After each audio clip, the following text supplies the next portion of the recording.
기독교를 대변하는 세계적 작가 필립 얀시의 놀라운 하나님의 은혜라고 하는 책에 기록되어 있는 이야기입니다. 영국에서 비교 종교 학회가 열렸는데요, 기독교 차례가 되었을 때 사회자가 기독교의 독특한 특성이 무엇인가를 물었습니다. 어떤 학자가 성육신이라고 말하고 설명하고, 또 다른 학자는 부활이라고 말하고 설명했습니다. 그랬더니 몇몇 학자들이 신이 인간이 되었다는 것, 또 부활했다는 것은 다른 종교에도 비슷한 이야기가 있다고 하면서 반론을 제기했습니다. 기독교 학자들이 잠시 할 말을 잇고 있었습니다. 그때 옥스퍼드 대학의 세계적인 기독교 변증가이자 작가인 C.S. 루이스가 이렇게 발표를 했다고 합니다. 기독교의 특징은 한마디로 은혜입니다. 은혜입니다. 그러면서 계속해서 루이스는 세계 어느 종교를 보아도 은혜를 가르치는 종교는 없습니다. 불교는 고행을 수행하라고 하고, 힌두교는 카르마, 즉 업적을 쌓으라고 하고, 이슬람은 쿠란을 지키라고 하면서 모두 인간의 합당한 노력으로 신의 호의를 입는 것을 주장합니다. 그러나 기독교만이 은혜를 말합니다. 은혜란 받을 자격이 없는 사람에게 일방적으로 그리고 조건 없이 베풀어지는 사랑을 의미합니다. 그렇습니다, 여러분. 우리는 이 사랑, 이 은혜로 구원받아 그리스도인이 되었습니다. 그리고 여전히 지속되고 있는 그분의 은혜 안에서 살고 있습니다. 여러분, 우리 중에 행위로 구원받은 사람은 아무도 없습니다. 우리 중에 성과로 그분의 사랑을 받는 사람도 없습니다. 오직 하나님의 은혜로 구원받았고, 오직 하나님의 은혜로 살고 있습니다. 종교 개혁가들이 주창했던 솔라 그라티아, 오직 은혜, 그것이 바로 우리 기독교를 대표하는 의미일 것입니다. 구원뿐만 아니라 우리의 모든 삶은 하나님의 은혜 가운데 있습니다. 이렇듯 모든 것이 전적인 하나님의 은혜로 주어졌다면 그 은혜를 받은 우리가 해야 될 일은 무엇일까요? 진정 우리가 하나님의 은혜로 살고 있다면 그런 우리가 하나님께 해야 될 일은 무엇일까요? 바로 감사입니다. 때로는 내가 어떤 수고의 결과를 통해 상대에게 무언가를 얻을 때도 우리는 감사합니다 이렇게 이야기를 하지요. 내가 대가를 지불하고 그 어떤 것을 받을 때도 감사합니다 라고 이야기를 합니다. 그렇다면 하물며 우리의 행위, 우리의 성과, 우리의 노력이 아닌 전적인 그리고 일방적인 아무런 조건 없이 베풀어지는 하나님의 은혜로 살고 있다면 여러분, 우린 마땅히 감사해야 할 것입니다. 슬기로운 은혜 생활, 바로 감사를 의미합니다. 진정으로 은혜를 깨달은 사람이라면, 그래서 그 은혜 속에 지혜롭게 슬기롭게 사는 것은 바로 하나님께 감사하는 것입니다. 올 한 해 베풀어 주신 하나님의 은혜에 감사하는 예배를 드리는 오늘, 우리는 본문을 통해 놀라운, 말 그대로 어메이징한 감사의 장면을 보게 됩니다.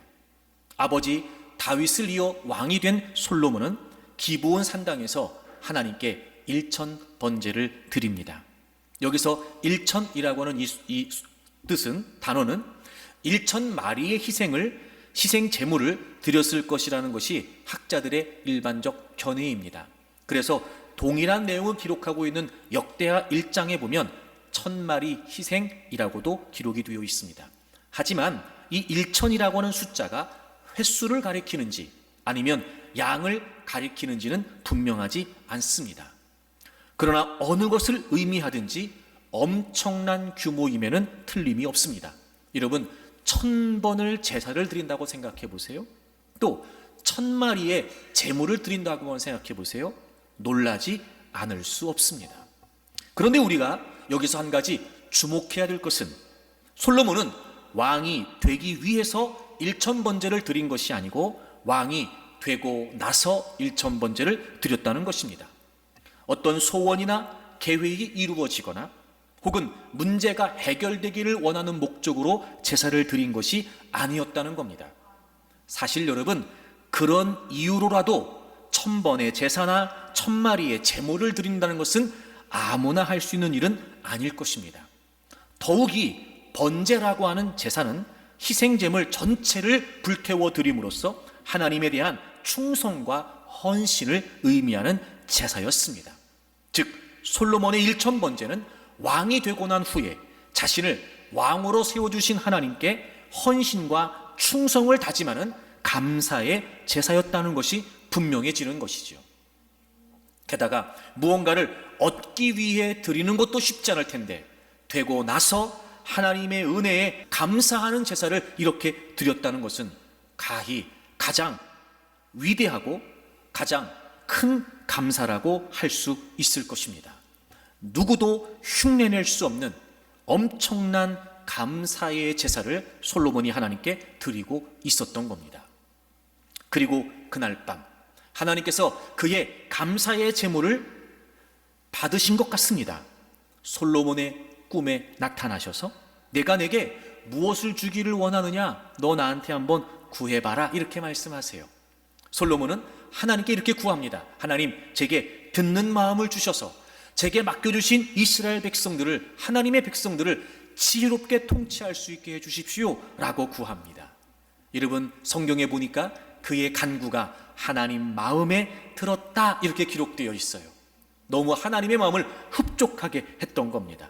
그래서 하나님께서는 지혜를 구한 솔로몬에게 지혜뿐만 아니라 그가 구하지 않은 부귀와 영광도 주셨습니다. 그리고 놀라운 축복을 그에게 주세요. 솔로몬 이전에도 그리고 이후에도 그와 같은 왕이 없을 것이라고 하셨습니다. 말 그대로 전무후무한 축복을 받게 된 겁니다. 꿈을 깨고 난 후에 솔로몬은 또다시 번제와 감사제를 드리게 됩니다. 하나님의 축복을 받고 그는 또 감사했습니다. 왕이 되고 난 후에 그는 감사했습니다. 지혜와 부귀와 영광을 받고 난 후에 그는 감사했습니다. 계속되는 하나님의 은혜와 축복에 그는 지금 감사로 반응하고 있습니다. 솔로몬은 슬기로운 은혜 생활을 하고 있었던 겁니다. 사랑하는 여러분, 저는 여러분들이 슬기로운 은혜 생활을 하는 분들이 되기를 바랍니다. 모든 것이 하나님의 은혜라면 여러분 늘 감사하는 지혜로운 하나님의 사람들이 되기를 바랍니다. 그렇다면 솔로몬은 어떻게 하나님께 이렇게 늘 감사할 수 있었을까? 그리고 어떻게 그는 그 누구도 흉내낼 수 없는 이런 엄청난 감사를 할 수 있었을까? 무엇보다 올 한 해 우리에게 베풀어 주신 하나님의 은혜를 감사하는 추수감사할 주일에 우리가 진정한 감사의 의미를 되새겨 보기를 원합니다. 우리도 솔로몬처럼 슬기로운 은혜 생활, 감사를, 진정한 감사를 하나님께 드릴 수 있는 우리가 되기를 바랍니다. 솔로몬이 어떻게 엄청난 감사를, 어떻게 이렇게 늘 감사할 수 있었을까요? 여러분, 오늘 본문 6절을 좀 보시겠습니다. 하나님께서 너 내가 뭐 해줄까? 이렇게 물어보셨을 때 솔로몬이 하나님께 대답하는 내용이 담겨져 있습니다. 6절을 보시면 솔로몬이 이르되 주의 종 내 아버지 다윗이 성실과 공의와 정직한 마음으로 주와 함께 주 앞에서 행함으로 주께서 그에게 큰 은혜를 베푸셨고, 즉 하나님께서 다윗에게, 아버지 다윗에게 큰 은혜를 베푸셨다는 거예요. 그리고 주께서 또 그를 위하여 이 큰 은혜를 항상 주사 오늘과 같이 그의 자리에 앉을 아들을 그에게 주셨나이다, 이렇게 고백합니다. 여러분, 지금 본문에 2번 반복해서 나오는 표현이 있습니다. 큰 은혜, 큰 은혜. 앞에 언급되는 큰 은혜는 아버지 다윗에게 베푸셨던 하나님의 은혜를 고백하는 것입니다. 여러분, 다윗은 수많은 위기와 공경이 있었으나 하나님은 늘 그를 구원해 주셨습니다. 많은 대적들과의 전쟁에서 승리하게 하셨으며 모든 필요를 공급하고 채우셨습니다. 다윗이 늘 하나님께 하나님이 나의 반석이시고 하나님이 나의 힘이시라고 고백했던 것처럼 늘 하나님은 다윗의 삶에 크나큰 은혜를 베풀어 주셨습니다. 솔로몬이 그걸 알고 있었습니다. 하나님, 저희 아버지에게 이렇게 큰 은혜를 베풀어 주셨습니다. 그리고 두 번째 큰 은혜를 또 고백합니다. 얼핏 보면 이건 역시 다윗에게 베푸신 은혜라고 여길 수 있으나 내용을 살펴보면 이건 솔로몬 자신에게 하나님이 베푸신 은혜라는 걸 우리가 알 수 있습니다. 주께서 또 그를 위하여, 즉 다윗을 위하여 은혜를 주셔서 항상 주셔서 오늘과 같이, 즉 지금 자기가 왕이 되어 있는 이 상황에 그의 자리에 앉을, 즉 왕의 자리에 앉을 아들 자신 솔로몬이죠, 그에게 주셨나이다. 그러니까 지금 두 번째 큰 은혜는 하나님이 솔로몬 자신에게 베푸셨던 은혜를 기록하고 있는 것입니다. 자신을 왕으로 세우실 때 하나님께서 하셨던 일이 그는 엄청난 은혜로 여겨졌던 것이었습니다. 그래서 하나님께서 아버지 다윗에게 큰 은혜를 베푸셨고 자기가 왕이 될 수 있도록 자신을 세워주심으로 말미암아 자신에게도 큰 은혜를 베풀어 주셨다는 거예요. 여러분, 솔로몬이 왜 왕이 되고 나서 하나님께 일천번제를 드리면서 자신을 왕으로 세워주신, 그래서 하나님께서 행하신 그 일을 은혜라고 고백했을까요? 여러분, 솔로몬이 왕이 되었던 배경을 좀 살펴보겠습니다. 먼저 역대상 3장을 좀 가겠습니다. 역대상 3장을 펴시고 1절부터 좀 보겠습니다. 역대상 3장 1절부터 보시면 다윗의 아들들의 이름이 등장합니다. 1절, 다윗이 헤브론에서 낳은 아들은 이러하니라. 그리고 맏아들 암논부터 시작해서 여섯째까지, 3절에 보시면 이드르함 여섯째까지 나와요. 그래서 4절에 보시면 이 6명은 헤브론에서 나왔다 이렇게 기록되어 있어요. 뿐만 아니라 다윗은 예루살렘에서 33년간 다스리면서 또 아들을 낳습니다. 5절을 보시면 예루살렘에서 그가 낳은 아들은 이러하니, 그리고 4사람의 이름이 기록되어 있습니다. 그리고 6절부터 보시면 8절까지 또 9사람 아들의 이름이 등장합니다. 그리고 9절 뒷부분에 보시면 이 외에 또 소실의 아들이 있었습니다. 여러분, 다윗이 헤브론에서 그리고 예루살렘에서 낳은 아들의 수가 19명이었습니다. 소실의 아들을 제외한 아들의 수가 19명이었습니다. 여러분, 다윗에게는 솔로몬만 있었던 게 아니었습니다. 솔로몬 말고도 여러 아들들이 있었습니다. 게다가 솔로몬은 다윗의 장자도 아니었습니다. 특히 3장 2절에 보시면 다윗의 셋째 아들 압살롬이 등장합니다. 여러분, 압살롬은 다윗이 왕위에 있을 때 아들이었으나 반역을 일으켜서 자신이 왕이 되려고 했던 사람이었습니다. 그때 그 반역이 진압되었으니까 망정이지, 만약에 그렇게 되지 못했다면 솔로몬은 왕이 될 수 없었을 겁니다. 그리고 그 다음에 넷째 아들 아도니아가 등장하는데, 열왕기상 1장에 보게 되면 아버지 다윗이 노년에 있을 때 아도니아가 자신이 왕이 되려는 시도를 합니다. 아직 공식적으로 솔로몬을 왕으로 정하지 않고 있었을 때 아도니아가 요압 장군과 아비아달 제사장과 함께 모의를 해서 힘을 얻고 세력을 얻습니다. 그리고 본인이 직접 왕으로 선언을 하지요. 이 사실을 뒤늦게 알았던 나단 선지자와 밧세바가 다윗에게 이 사실을 알리고 빨리 솔로몬을 왕으로 세워줄 것을 요청합니다. 그래서 다윗이 솔로몬을 왕으로 세우게 되었던 거지요. 여러 아들이 있었습니다. 게다가 솔로몬은 장자도 아니었습니다.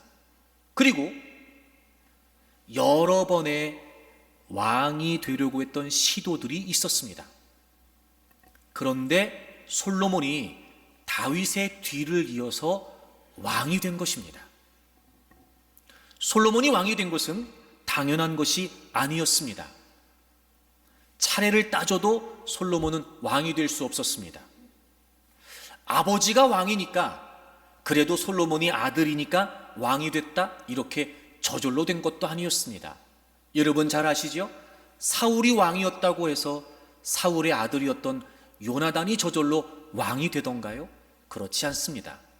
여러분, 솔로몬이 왕이 된 것은 당연한 것도 아니었고 저절로 된 것도 아니었습니다.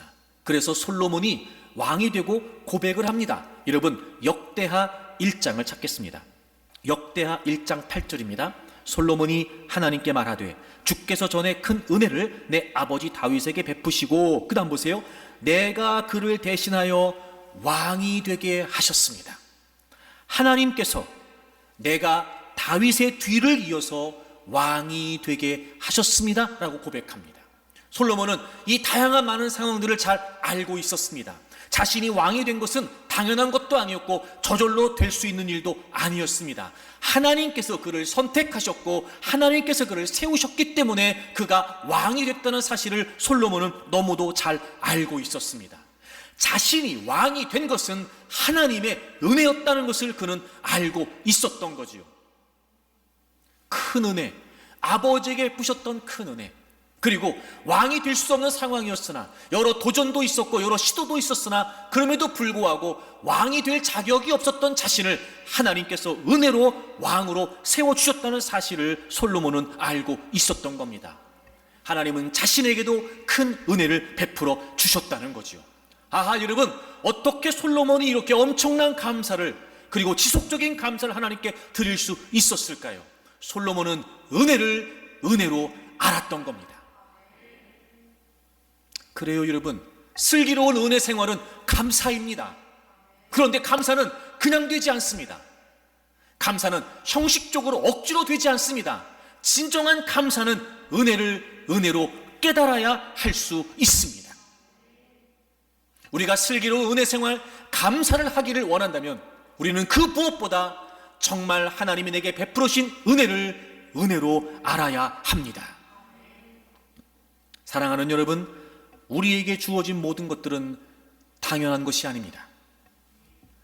저절로 주어진 것도 아닙니다. 내가 받을 만한 자격이 있는 것도 아닙니다. 내가 노력해서 얻은 것은 더더욱 아닙니다. 전적으로 하나님께서 베풀어 주신 것입니다. 그분께서 주셨기 때문에 얻을 수 있는 것이고, 그분께서 주셨기 때문에 가질 수 있는 것이며, 그분께서 주셨기 때문에 누릴 수 있는 것이었습니다. 여러분, 은혜를 은혜로 알기를 바랍니다. 은혜를 은혜로 깨닫는 은혜가 있기를 바랍니다. 올 한 해 돌아보면 여러 가지 많은 일들이 우리에게 있었습니다. 특별히 그 누구도 예측하지 못했던 코로나 바이러스라고 하는 이 전무후무한 상황을 우리가 지금 겪고 있습니다. 하지만 그래서 어렵다고 말할 수 있으나, 그러나 그럼에도 어려운 중에도 하나님이 우리에게 베풀으신 은혜가 분명히 있습니다. 건강이 거저 우리에게 주어진 걸까요? 여러분, 우리의 삶이 거저 지켜진 것일까요? 여러분, 우리의 가정과 우리의 자녀를, 그리고 우리의 직장과 일터를, 그리고 우리의 모든 삶을 여러분 당연히 지켜진 것일까요? 그렇지 않습니다. 모든 것은 하나님께서 베풀어 주신 은혜입니다. 제가 늘 여러분에게 그렇게 이야기합니다만, 한 번의 호흡도 하나님의 은혜가 없이는 불가능합니다. 그러니 저는 여러분들이 은혜를 은혜로 알기를 바랍니다. 그리고 늘 감사하는 분들이 되기를 바랍니다. 여러분, 우리가 놓치지 말아야 됩니다. 우리 성경을 좀 하나 찾아보겠습니다. 전도서 3장입니다. 전도서 3장 13절입니다. 우리 다 같이 읽겠습니다. 사람마다 먹고 마시는 것과 수고함으로 낙을 누리는 그것이 하나님의 선물인 줄도 또한 알았도다. 아멘. 전도서는 우리가 지금 이야기를 나누고 있는 이 주인공, 바로 솔로몬이 기록한 책입니다. 모든 지혜와 부귀와 영화를 전무후무하게 하나님의 은혜와 축복으로 누렸던 그가 노년의 나이에 자신의 삶을 추억하면서 인생이 무엇인지에 관해 고민하며 기록한 책이 바로 전도서입니다. 그가 고백합니다. 사람마다 먹고 마시는 것과, 그리고 심지어 수고해서 낙을 누리는 그것이 하나님의 선물이라는 걸 자기가 깨달았다는 거예요. 여러분이 선물이라고 하는 단어는 주다라고 하는 단어에서 파생된 말입니다. 즉 우리 인간의 노력에 의해서 얻어진 것이 아니라 하나님께서 우리에게 주셨기 때문에 우리가 얻게 되었다는 것입니다. 이 은혜를 모를 때는 자기가 자기의 힘으로 산다고 생각합니다. 자신의 노력의 결과와 수고의 결실이라고 생각하지요. 그러나 그건 무지해서 그런 것입니다. 시간이 지나고 경험이 쌓이면 알게 됩니다. 여러분, 그 정도의 힘으로 모두가 그 정도를 얻는 것이 아니라는 것을 말입니다. 그만큼의 노력과 수고로 모두가 그만큼의 결실을 얻는 것이 아니라는 것을 말입니다. 비로소 깨닫게 됩니다. 나의 힘, 노력, 능력이 아니라 모든 것이 하나님의 은혜로 주어졌다는 것을 말입니다. 은혜를 깨닫지 못할 때는 자신의 것을 자신이 지킨다고 생각합니다. 내가 얻었으니 내 것이고 내 것이니 내가 지킬 수 있다고 생각합니다. 그러나 그건 나만의 착각일 뿐입니다. 시간이 지나면서 주변의 다양한 많은 사람들의 삶을 직간접적으로 경험하면서 깨닫게 됩니다. 아하, 내가 내 힘과 내 방법으로 지키는 것이 아니라 모든 것이 하나님의 은혜와 돌보심으로 지켜지고 있다는 것을 말입니다. 여러분, 잊지 마십시오. 우리에게 주어진 모든 것들은, 그리고 우리가 갖고 있는, 지켜지고 있는 모든 우리의 삶은 전적인 하나님의 은혜와 돌보심입니다. 하나님께서 주셨으니 얻을 수 있는 것이고 지킬 수 있는 것입니다. 그래서 하나님의 은혜라는 겁니다. 하나님께서 보호하셨으니 지킬 수 있고 누릴 수 있는 것입니다. 역시 그래서 하나님의 은혜라는 것입니다. 솔로몬은 그가 왕이 된 것이 하나님의 은혜였다는 것을 알았습니다. 은혜를 은혜로 안 것입니다. 즉 모든 것이 하나님께로부터 왔다는 것을 그는 알았던 겁니다. 여러분, 생각해 보십시오. 모든 것을 주신 분이 하나님이시라면 지금 그가 갖고 있는 것, 지금 그가 누리고 있는 것, 자신이 왕이 됐다는 것, 그건 자신의 것이 아니라 하나님의 것이라는 의미겠지요. 하나님의 것이니, 하나님이 주신 것이니 하나님의 것이고, 그것이 하나님의 것이니 그는 하나님께 드릴 수 있었던 겁니다. 그래서 그는 일천번제로 하나님께 감사할 수 있었던 겁니다. 아하, 여러분 보십시오. 은혜를 은혜로 알아야 감사할 수 있습니다. 그리고 은혜를 은혜로 아는 만큼 감사할 수 있습니다. 드린다면 있어서 드리는 것이 아닙니다. 있다면 모든 것이 하나님의 은혜라는 것을 아는 깨달음이 있을 뿐입니다. 드리지 않는다면 없어서 드리지 않는 것이 아닙니다. 없다면 모든 것이 하나님의 은혜라는 것을 아는 깨달음이 없는 것입니다. 은혜를 아는 자는 감사하지 않을 수 없습니다. 은혜를 아는 자는 그분의 주권과 소유를 인정하지 않을 수 없습니다. 그래서 감사하며 드리지 않을 수 없습니다. 여러분, 솔로몬의 인천번제가 일천번제가 이해가 되십니까? 왕이니까? 가진 게 많으니까? 아니요, 그렇지 않습니다. 누구도 이해할 수 없고 누구도 흉내낼 수 없는 일일 것입니다. 하지만 그는 누구도 이해할 수 없을 만큼, 누구도 흉내낼 수 없을 만큼, 그만큼이 바로 그가 은혜를 깨달은 만큼이었던 겁니다.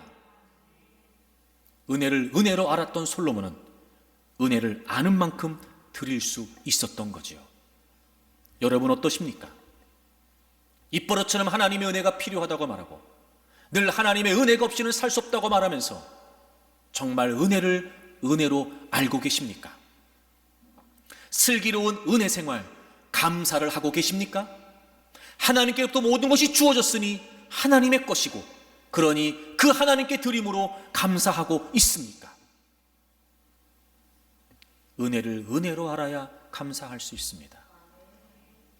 은혜를 은혜로 아는 만큼 감사할 수 있습니다. 미국 최초의 해외 파송 침례교 선교사인 아도니람 저드슨이라고 하는 분이 있습니다. 1813년에 당시 선교사가 없었던 미얀마 양곤에 파송이 돼서 40여 년을 미얀마에서 사역을 하게 됩니다. 그분이 직접 63개의 교회를 세웠고 7천 명이 넘는 사람들을 그리스도께로 인도했습니다. 보통 얘기하기를 미얀마에 아도니람 저드슨이 왔을 때를 기점으로 지금까지 탄생되었다고 보는 교회가 약 3,700여 개에 달한다고 합니다. 그는 무엇보다 미얀마어로 성경을 번역하는 획기적인 사역을 하게 되고 신앙 서적도 번역을 하게 됩니다. 그리고 미얀마 영어 사전도 완성을 하게 되지요. 정말 놀라운 사역을 그는 감당하게 됩니다. 그러나 그 사역이 쉽지는 않았습니다. 그는 지속적으로 아픔과 고통과 상실을 겪어야 했습니다. 그와 임신한 아내가 처음에 도착했을 때 사람들은 그들을 받아들이지 않았다고 합니다. 그래서 두 사람은 3주 동안 배에 갇혀 지내야 됐고 아내는 폭풍우에서 출산하다가 아기를 잃어버리게 됩니다. 이제 육지로 나와서 6년 반 동안 매일같이 복음을 전했지만 단 한 사람도 회심하지 않았다고 합니다. 심지어 미국의 후원자들이 고국으로 돌아올 것을 권고할 정도였다고 합니다. 그는 복음을 전했다는 이유로 감옥에도 갇히게 됩니다. 여러분 한번 상상해 보세요. 두 발이 사슬에 채워져서 공중에 매달리게 되고 등과 어깨와 머리는 바닥에 닿아 있었다고 합니다. 그렇게 여러 해를 감옥에서 보내면서 그 자세로 먹고 자고 용변을 보기까지 했답니다. 아내와 세 자녀가 미얀마에서 죽음을 맞습니다. 두 번째 부인과 두 자녀도 미얀마에서 죽습니다. 그는 얼마든지 그만둘 수 있었습니다. 고향으로 돌아가 쉽고 편한 일을 얼마든지 할 수 있었습니다. 하지만 그는 포기하지 않고 40여 년 미얀마에서 사역을 감당하게 됩니다. 궁금하지 않으십니까, 여러분? 이유가 뭘까? 왜 이렇게까지 아픔과 고통과 상실을 겪으면서 미얀마에서 사역을 해야 됐던 걸까? 무슨 이유가 있다고 한들 그걸 이해할 수 있겠습니까? 왜 이렇게까지? 여러분, 달리 무슨 이유를 찾을 수 있겠습니까? 누군가 이렇게까지 할 이유가 없다고 생각될 수 있을 때 그는 그렇게까지 할 이유가 있었던 겁니다. 바로 그것은 하나님의 은혜를 알았기 때문이었습니다. 주님의 사랑을 깨달은 그가 자신에게 주셨던 소명을 확신했고 그는 그럼에도 불구하고 그곳을 떠날 수가 없었던 겁니다. 왜 이렇게까지 해야 되냐고 물을 때 그는 이렇게까지 하면 안 될 만큼 주님의 은혜를 알았던 거였습니다. 여러분, 은혜를 아는 자가 감사할 수 있습니다. 우리가 감사하지 못하는 것은 은혜를 모르기 때문에 그렇습니다. 은혜를 아는 만큼 감사할 수 있습니다. 왜 우린 그만큼 감사가 되지 않을까? 왜 우린 그만큼 고백이 되지 않을까? 왜 우린 그만큼 표현이 되지 않을까? 은혜를 그만큼 모르는 겁니다. 여러분, 우리의 모든 삶이 전적인 하나님의 은혜라면, 그래서 그것이 정말 하나님의 은혜라고 하는 깨달음이 우리에게 있다면 우리는 감사하지 않을 수 없고 우리는 그분께 드리지 않을 수 없습니다. 혹시 여러분, 하나님을 향한 여러분의 감사를 보면서 누군가 정말 당신의 감사는 이해할 수 없습니다. 왜 그렇게까지 감사해야 되는 겁니까? 왜 그렇게까지 하나님께 드려야 되는 겁니까? 왜 그렇게까지 하나님을 위해 희생해야 되는 겁니까? 누군가 여러분의 감사를 보면서 그렇게 이야기한 적이 있습니까? 그럴 때마다 당신은 왜 이렇게까지 하냐고 말할지 모르지만 나는 이렇게까지 할 만큼 하나님의 은혜를 알고 있다고 고백한 적이 있으십니까? 도대체 여러분, 우리는 하나님의 은혜를 구할 줄만 알지 정말 하나님의 은혜는 알고는 있는 걸까?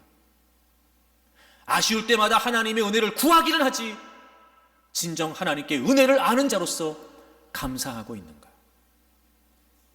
여러분, 감사의 예배를 드리는 이 시간, 내가 정말 은혜를 알고 있는지, 하나님께 진정한 감사를 드리고 있는지 살펴보기를 바랍니다. 은혜를 은혜로 아는 자들은 감사할 수 있습니다. 은혜를 은혜로 아는 만큼 감사할 수 있습니다. 그럼 여러분, 은혜를 은혜로 안다면 우리가 실제적으로 삶에서 어떤 태도를 보여야 되는 걸까요? 다시 오늘 본문으로 좀 돌아오시면, 솔로몬이 우리가 좀 전에 살폈던 오늘 본문 6절에 큰 은혜라고 하는 말을 2번 반복하는데요, 이 은혜라고 하는 단어가 원래 긍휼이라고 하는 의미라고 해요. 긍휼. 그러니까 지금 솔로몬은 이 단어를 사용함으로써 하나님께서 베푸신 것들은 자신이 행한 것에 대한 보상이 아니라 오직 하나님의 은총으로, 하나님의 긍휼로 주어진 것이다, 이렇게 고백하고 있는 거예요. 다시 말하면 이런 거죠. 정말 은혜를 은혜로 안다면, 즉 이것이 내가 무엇을 해서 얻은 보상이 아니고 정말 하나님에 의해서 주어진 자비와 긍휼이라는 것을 안다. 그건 무슨 말이냐면, 그래서 우리는 늘 하나님의 은혜 앞에 겸손할 수밖에 없다는 거예요. 여러분, 우리가 정말 하나님의 은혜를 안다는 거, 그래서 하나님께 감사한다는 건 어떤 태도를 의미하냐면 바로 우리가 그 하나님의 은혜 앞에 겸손하다는 걸 의미합니다. 은혜를 은혜로 알면 감사할 수 있습니다. 은혜를 은혜로 알면 겸손할 수밖에 없습니다. 왜냐하면 모든 것이 하나님께서 주신 것이기에 그분의 은혜 앞에 겸손하지 않을 수 없죠. 모든 것이 하나님으로부터 주어진 것이라면 우린 그분 앞에 겸손히 그분의 주권과 그분의 통치를 인정하지 않을 수 없다는 겁니다. 그러니까 은혜를 알고 감사한다는 건 바로 그분 앞에 겸손하다는 거예요. 다시 말하면 겸손해야 감사할 수 있다는 겁니다. 즉, 왜 은혜를 알지 못하느냐? 겸손하지 못하기 때문에 그래요. 왜 우리가 은혜를 은혜로 알고 감사하지 못하느냐? 교만하기 때문에 그렇습니다. 그럼 여러분, 감사의 반대가 불평이라면 우리가 우리의 삶의 현장에서 은혜를 깨닫지 못한 채 불평하는 이유가 뭘까요? 역시 교만해서 그렇다는 겁니다. 자, 이 감사와 겸손, 그리고 불평과 교만의 관계를 성경은 우리에게 이렇게 알려주고 있습니다. 여러분, 베드로전서 5장을 찾겠습니다. 베드로전서 5장 7절을 보시면, 너희 염려를 다 주께 맡기라. 이는 그가 너희를 돌보심이라. 아멘. 너희 염려를 다 주께 맡기래요. 그러면 그분께서 우리를 돌보아 주신다는 겁니다. 여러분, 염려와 근심 속에 우리는 살아갑니다. 대부분 우리가 불평하고 원망하는 이유가 뭐예요? 우리가 걱정하고 두려워하고 불안해하는 그런 염려와 근심이 우리에게 있기 때문에 우리는 감사를 잃어버리고 자꾸 원망하고 불평하게 되는 거거든요. 그 베드로 사도가 이야기합니다. 너희 염려를 다 주께 맡기라는 거예요. 그러면 그분께서 우리를 돌보신다는 거지요. 여러분이 지금 아멘을 안 하는 것처럼 사실 이 말씀을 우리가 믿기가 어려워요. 먼저, 맡기면 다 해결되느냐? 이런 의문이 우리에게 드는 겁니다. 이 내용을 다시 한번 살펴보면 염려를 다 맡기라고 되어 있어요. 여러분, 이 맡긴다는 말이 무슨 말이냐면요, 옮긴다는 말이에요. 옮긴다, 트랜스퍼. 즉, 우리가 지금 지고 있는 그 모든 짐, 염려하고 근심하고 있는 모든 짐을 하나님께 맡긴다는 게 무슨 의미냐면 하나님께로 옮긴다는 거예요. 사실 때로 사람들이 불안과 염려를, 근심과 걱정을 내려놓아라, 그냥 놓아버려라, 이렇게 얘기합니다. 지금껏 움켜쥐고 있는 모든 걱정과 염려를 그냥 내려놓으라고 말합니다. 여러분, 한번 상상해 보세요. 여러분이 지금 체육관에 누워서 역기를 들고 있습니다. 그 역기가 너무 무거워요. 누군가 도움을 요청했어요. 그랬더니 그 사람이 하는 얘기가 당장 역기를 내려놓으십시오 라고 얘기한다고 칩시다. 여러분, 이건 좋은 조언일 수 없습니다. 왜냐하면 그 순간 우리가 역기를 놓아버리면 그 역기가 그대로 우리 위로 떨어져서 우리를 해치기 때문에 그렇습니다. 여러분, 염려와 근심은 내려놓는다고 해결되지 않습니다. 그래서 성경이 우리가 알려주고 있는 거예요. 내려놓는 게 아니라 어떻게 하라고요? 옮기라고요. 성경은 단순히 우리의 염려와 불안을 내려놓으라고 하지 않습니다. 옮기라고 말합니다. 여러분을 붙잡고 주저앉히는 그 모든 짐들을, 그 모든 염려와 근심을 하나님께 옮기라는 거예요. 그러니까 여러분이 지고 가지 말고 하나님께서 지고 가게 하시라는 겁니다. 그러면 하나님이 지고 가시면 되는 거냐? 그럼 하나님은 누구시냐는 거예요. 우리가 하나님께 옮기면 하나님이 돌보신다고 그랬는데 도대체 그분은 누구시냐는 거예요. 우리는 알고 있습니다. 그분이 창조주 하나님이시고 크고 능하신 능력의 하나님이시며 모든 것을 통달하시고 통찰하시는 지혜의 하나님이십니다. 자, 그러면 우리가 그분이 정말 어떤 분이신지 안다면 기꺼이 우리의 모든 짐들을 그분에게 옮길 수 있습니다. 왜? 그분이 충분히 우리를 돌볼 수 있다라고 하는 확신을 우리가 갖게 되기 때문에 그렇습니다. 그러므로 하나님께서 우리를 돌보신다는 사실을, 그분이 어떤 분이시라는 것을 알고 실제로 믿게 되면 우리는 우리의 모든 짐을 그분께 옮길 수 있습니다. 여러분, 하나님이 돌보신다는 것을 믿으십시오. 하나님을 신뢰할 수 있는 분이라고 확신하십시오. 저는 여러분들이 이 구절을 볼 때마다 힘이 없다고 느끼는 것이 아니라 오히려 강력하다고 믿을 수 있기를 바랍니다. 그런데 한 가지 전제가 필요합니다. 여러분, 이 7절의 말씀을 온전히 이해하려면 앞에 6절과 함께 생각해야 됩니다. 여러분, 6절을 보겠습니다. 그러므로 하나님의 능하신 손 아래에서 겸손하라. 때가 되면 너희를 높이시리라. 아멘. 영어 성경을 보게 되면 이 6절과 7절은 두 문장으로 되어 있습니다. 6절 한 문장, 7절 한 문장. 그리고 각 문장의 핵심은 6절은 겸손하라예요. 그리고 7절은 맡기라입니다. 그러면 이 6절과 7절의 핵심 부분을 한 문장으로 연결하면 너희는 겸손하여 그분께 맡기라는 거예요. 아하, 우리의 염려를 그분께 맡기려면 우리는 겸손해야 됩니다. 다시 말해 그분의 모든 주권과 모든 통치를 인정하지 않을 수 없다는 겁니다. 우리의 염려를 그분께 맡기면서 우리는 겸손해야 됩니다.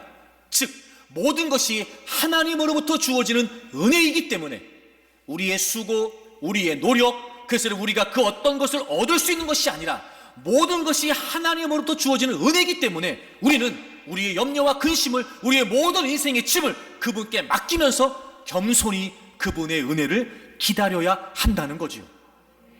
우리는 염려를 그분께 맡김으로써 스스로 겸손해져야 합니다.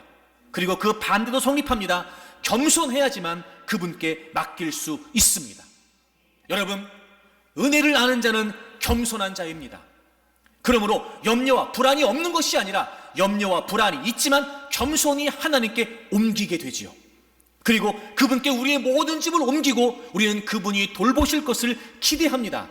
겸손히 말이죠. 우리의 노력이나 수고와 상관없이 그분은 늘 우리를 돌보시는 은혜의 하나님이시기 때문에 그렇습니다. 그리고 그분께서 돌보심을 통해 우리에게 베풀으신 은혜 가운데 우린 그분께 감사할 수 있게 되는 것입니다. 여러분 잊지 마십시오. 감사는 겸손입니다.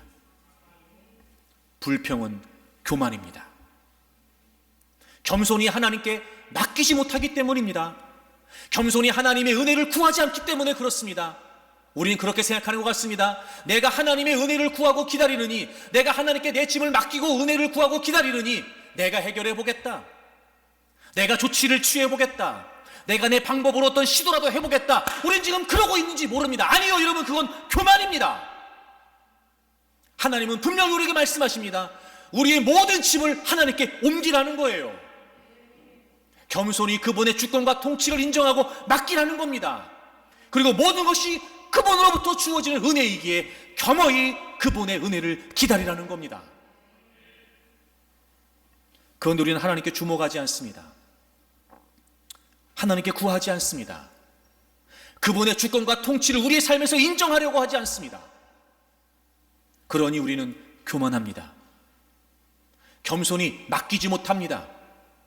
하나님의 은혜를 경험하지 못하지요. 불평과 원만이 쌓여갑니다.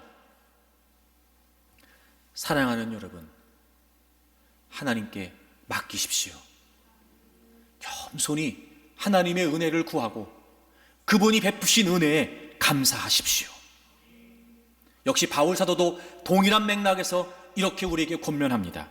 아무것도 염려하지 말고 오직 모든 일에 기도와 간구로 너희 구할 것을 감사함으로 하나님께 아뢰라. 감사함으로 하나님께 아뢰라. 그리하면 모든 지각에 뛰어난 하나님의 평강이 너희의 모든 평강이 그리스도 예수 안에서 너희의 마음과 생각을 지키시리라. 여러분, 감사함으로 아뢰랍니다. 그러면 우리 마음과 생각을 하나님이 지켜주신답니다. 겸손히 맡기랍니다. 그러면 그분께서 우리를 돌보신다는 거예요. 아하, 은혜를 은혜로 알아 감사한다는 게 무슨 말이에요? 겸손하다는 거예요, 여러분. 겸손하다는 거예요. 여러분 어떠하십니까? 이제 저는 여러분이 슬기로운 은혜 생활을 하는 분들이 되기를 바랍니다. 이제 겸손히 하나님께 여러분의 모든 삶의 주권과 통치권을 내어드리고 그분께 모든 짐을 옮기십시오.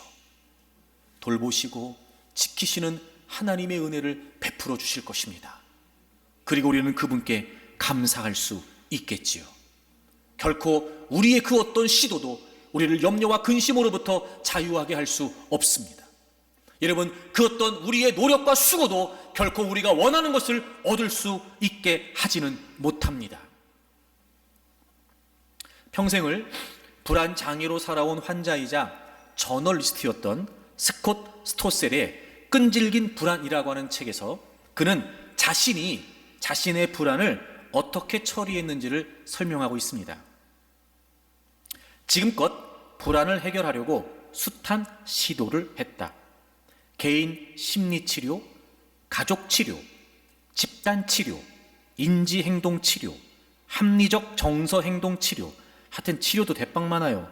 수용 전념치료, 최면, 명상, 역할극, 노출치료, 마사지치료, 자기개발서, 침술, 요가, 수많은 항우울제 약물 치료.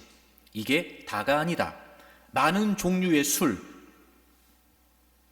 그러나 아무것도 효과가 없었다. 그의 결론이에요. 아무것도 효과가 없었다. 약물이나 전문가의 도움을 받는 것을 깎아내리려고 하는 의도는 절대로 아닙니다. 때로는 이런 것들이 필요할 수도 있습니다. 제가 염려스러운 것은 우리의 불안을, 우리의 염려를 하나님께 맡겨야 할 때 우리는 다른 방법을 택하는 것이 걱정스러운 겁니다. 아무 효과 없습니다. 우리의 시도가 효과가 있으려면 그 우리의 시도 역시 하나님의 은혜가 필요합니다. 즉, 우리가 나름대로 전문가의 도움을 받고 때로는 약물의 도움을 받는 것은 그것으로 해결된다 이 의미가 아니라 그것에도 하나님이 은혜를 베풀어 주셔야 된다는 걸 전제하는 거예요.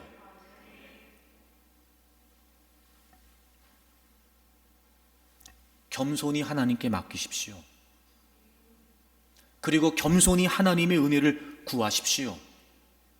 지금까지 여러분이 수고해서 여러분이 노력해서 내가 해서 얻었다고 생각하는 교만에서부터 벗어나십시오. 그리고 철저히 하나님 앞에 낮아져 겸손히 하나님의 은혜를 구하십시오. 그럴 때 은혜를 은혜로 알게 되고 그럴 때 하나님께 감사할 수 있습니다.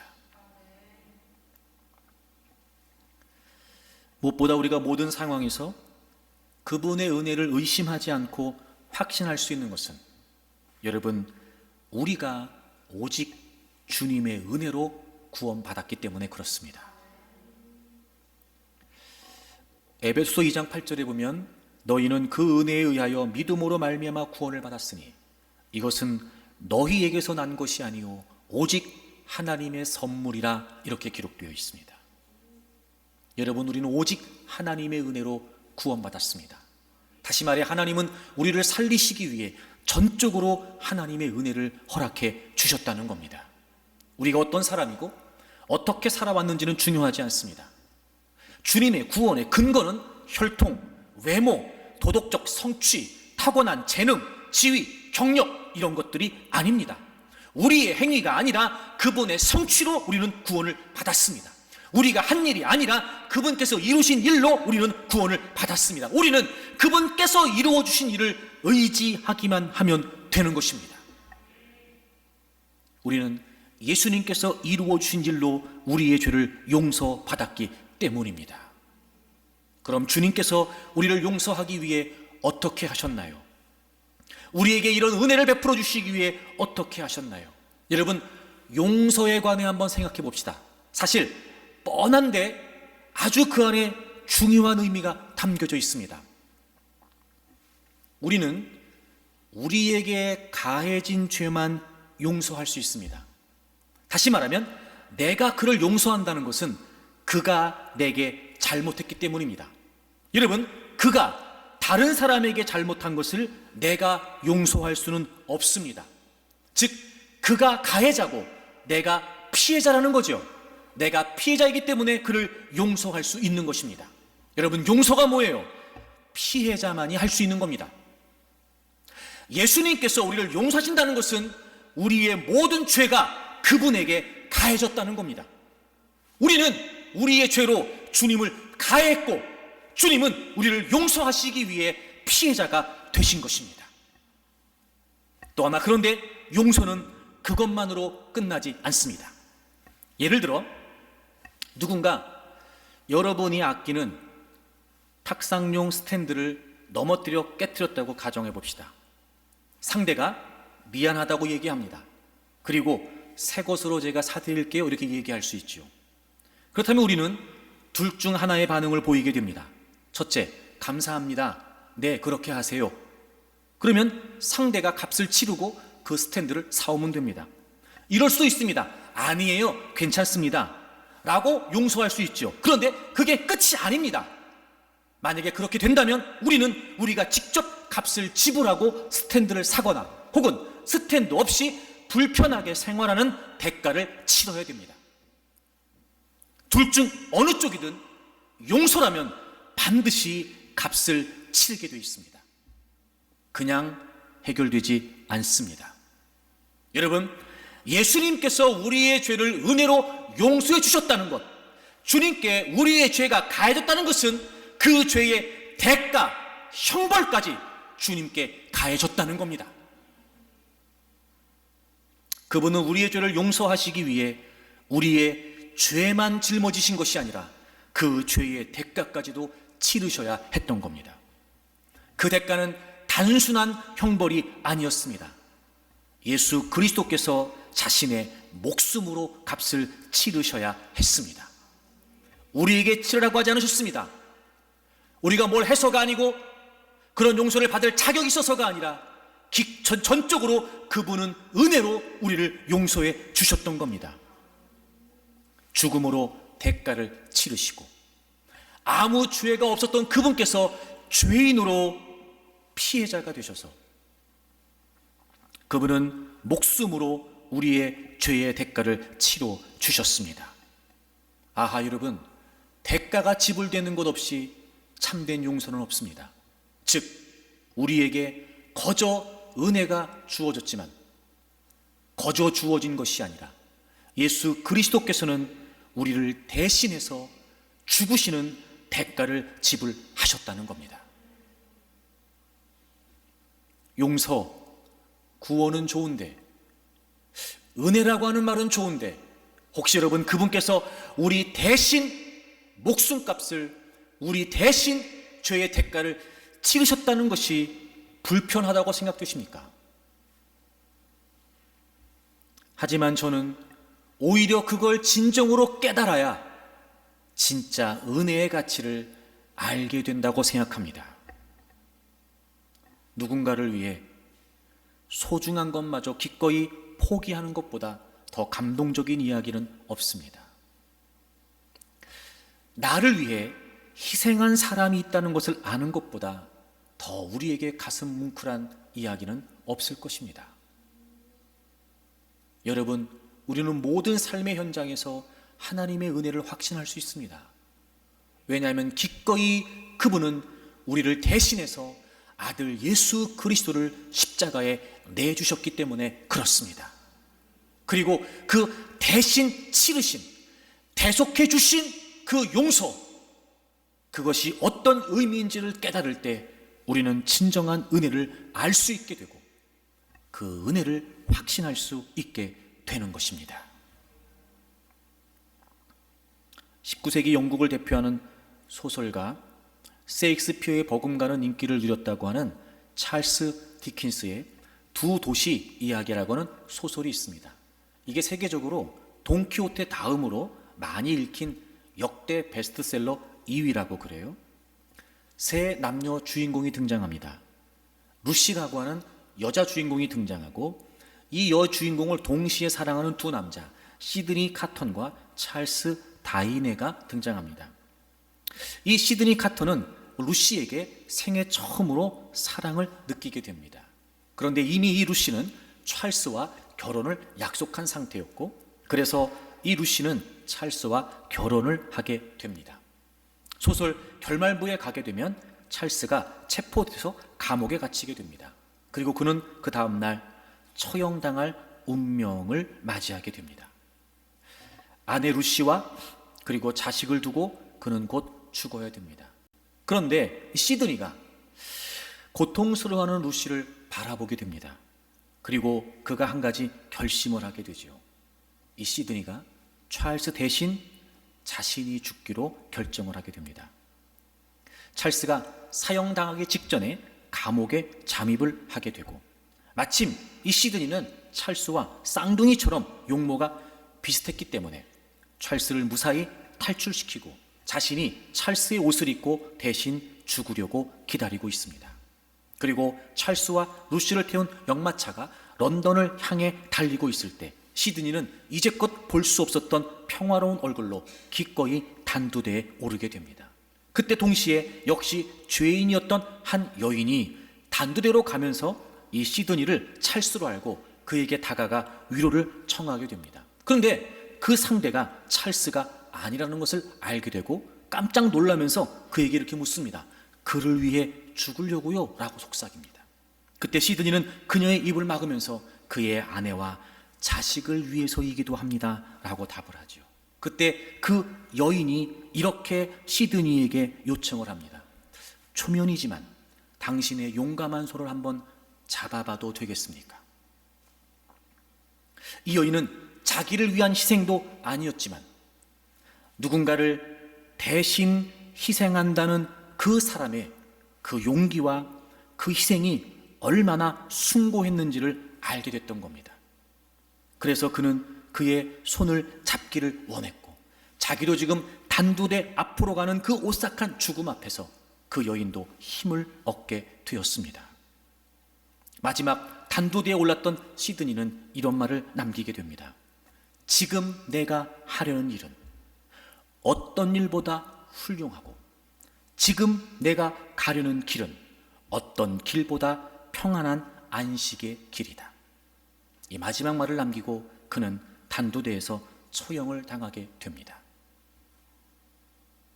한 사람이 한 사람을 위해 목숨을 내어 던지는 것도 이렇게 아름답고 감동적이라면 그 이야기를 알고 있는 또 다른 누군가에게 온기를 주고 용기를 줄 수 있다면 여러분, 하물며 하나님의 아들 예수 그리스도께서 우리를 위해 대신 목숨값을 치르신 이 사건이야말로 여러분, 우리가 은혜로 깨달을 수 있는 일입니다. 이미 이 은혜가 우리에게 주어져 있습니다. 그리고 그토록 우리에게 은혜를 베풀으셨던 그분께서는 지속적으로 우리의 삶에 은혜를 베풀어 주고 계십니다. 여러분, 슬기로운 은혜 생활을 하는 분들이 되기를 바랍니다. 감사하십시오. 감사가 쉽지 않다면, 나는 왜 감사가 없고 불평만 있을까, 이런 마음이 든다면 여러분, 은혜를 알기 위해 더 힘쓰십시오. 은혜를 깨달을 수 있도록 하나님께 구하십시오. 겸손히 그분께 모든 삶을 맡기고 그분이 베푸신 은혜 속에 감사하며 사십시오. 늘 하나님의 은혜를 은혜로 알아 겸손히 그분께 감사하고 감사로 그분을 영화롭게 하는 여러분들이 되시기를 바랍니다.